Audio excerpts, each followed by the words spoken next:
Hello everyone and welcome to another Final Fantasy video. My name's Brian if you happen to be new to the channel, but if you're part of this incredible 74,862 of y'all who've hit that subscribe button and joined this channel, welcome in and welcome back. I hope you enjoy today's video. And really this video is brought to you by Daniel Bunka, who writes, question, is Final Fantasy XIV Xbox Open Beta coming October 3rd?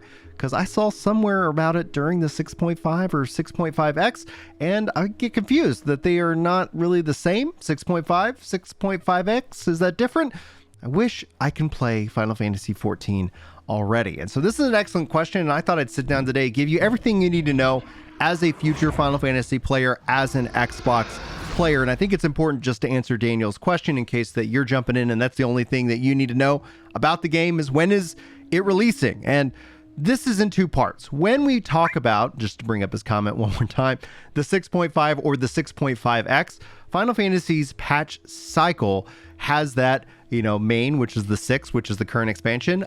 Dawn Trail will be 7 point, etc. And generally speaking, they have major patches, 1, 2, 3, all the way up to 5. And they have minor patches, which has like 5.55 or something like that, or 6.55, for example. So when they talk about the 6.5X series, that just means anywhere from 6.5 up to the next major patch. So there isn't a number here. This could be 6.55, 6.58. Here's what we do know, because we don't have a locked down date. But when it comes to the Xbox, I would basically, if I was going to put money on it, and I'd love to be wrong, I'd love it to be tomorrow, but it does not appear like that's going to be the case. I would put money on it being sometime in January or February with the release of the game in March or April. In that time frame, just enough time to get into the full release of this game. Now, the best thing about this is a full cross-play, cross-save game as well, something you need to know.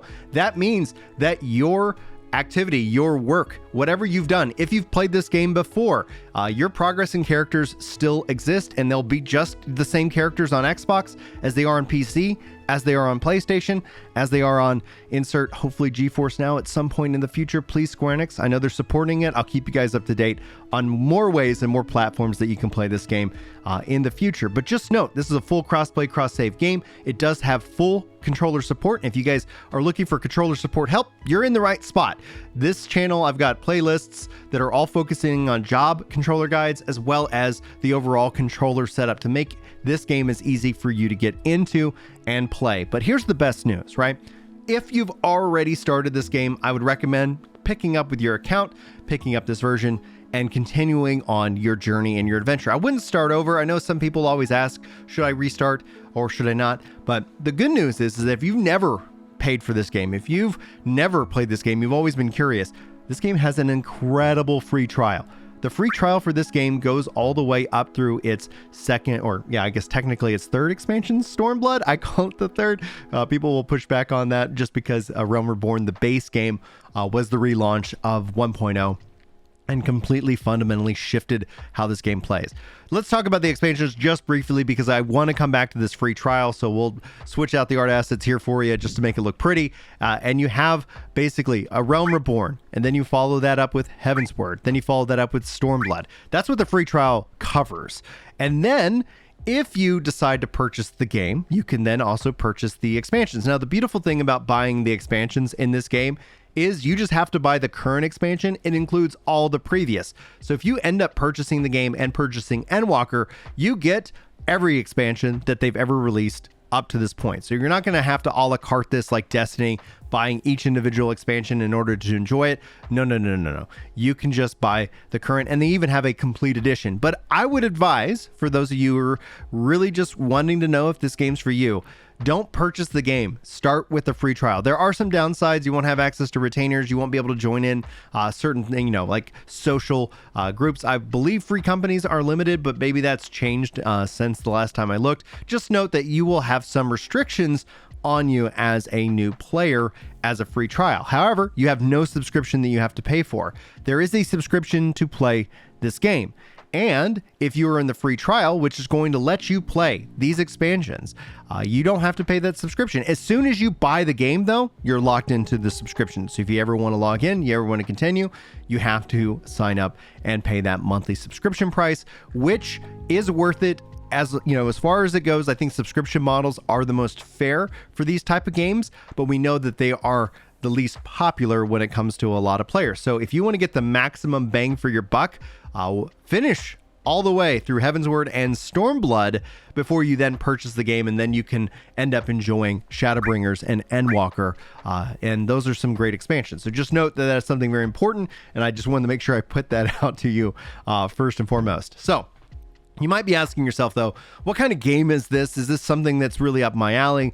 What should I be expecting? And Final Fantasy XIV is a Final Fantasy first game. It's an MMORPG second, which does tend to be a really good thing for a lot of players because the MMO elements of this game are optional and they're a lot of fun. And I would encourage you to step into the multiplayer aspect, the massively multiplayer aspect that this game has to offer, but you're not going to be punished for doing so. In fact, most people end up playing this game like a single player Final Fantasy game, and you can do so pretty much. Now, I've got feedback of things that I'd like to see, but that's for another video for another day. But when it comes down to you playing the game, that means as a part of it, you can buy the expansion, play the expansion, and then you could take a break and you can come back for the next expansion, and you're not going to be punished for taking that break. In fact, Yoshi P's mantra with this game is play it, and it's okay to step away, and it's perfectly fine and healthy to do so. So consider that as an option for you if that is something that you like to enjoy. So you'll end up seeing a lot of people playing pre-expansion to kind of get caught up through all the patch cycle content and story, and then they'll play the expansion and they'll go take a nice 2-year break and come back. And so the cycle ends up being there's an expansion of this game roughly every 2 years, and Dawn Trail is kind of falling right in line with that. So we talked about the free trial. We talked about what kind of game is this. Obviously, the next question is what kind of class should you pick? What kind of class should you play? What's the best one for you? And the good news is I have a video here on the channel, the best class, the best starting class. It's still relevant to this day. But if you're just looking for the quick answer, the answer is Archer. Obviously, the best answer is whatever class you're having fun with. But this can also cause a lot of FOMO, and it can cause a lot of people to quit this game because they end up trying everything and not really ever completing the game. And there's nothing wrong with that. If you're having fun, you're playing this game the right way. That literally is the rule of law in this case. But let's focus in on picking, obviously, a class that you enjoy. And then ultimately, I would advise you to finish the level 50 MSQ, because what happens when you do so is you unlock flying. You unlock flying in the base, base game. And this is going to make you trying out these other jobs, you trying out other play styles and more everything that the game has to offer, a much smoother experience. It's going to be so much more enjoyable for you rather than having to go and slowly run and do all these things. So it's a huge quality of life adjustment that they have made, but you still have to finish kind of that base story, which will actually give you a level 50 job.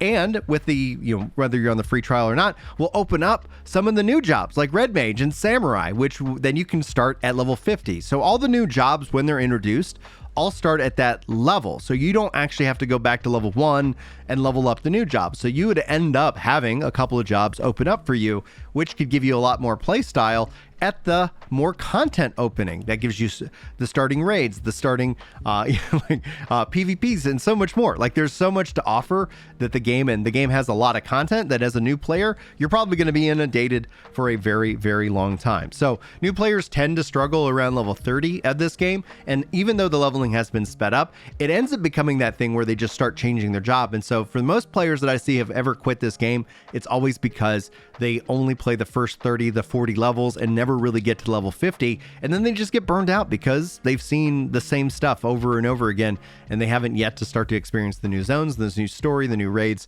and so much more. So be sure to consider that when considering playing this game. There's a lot more that I hope to cover for you guys to help you get into this game and into the Xbox ecosystem when it eventually launches, so keep it locked to the channel for more of that information. If you learned something, you feel like this video earns it, hit that like button, share this video out, as it's a great way of supporting the content here at the channel, and I thank you so much just for your time today. I really appreciate you being here, and hopefully you got something good from the video, and hopefully I will see you in the next one. But until then, take care.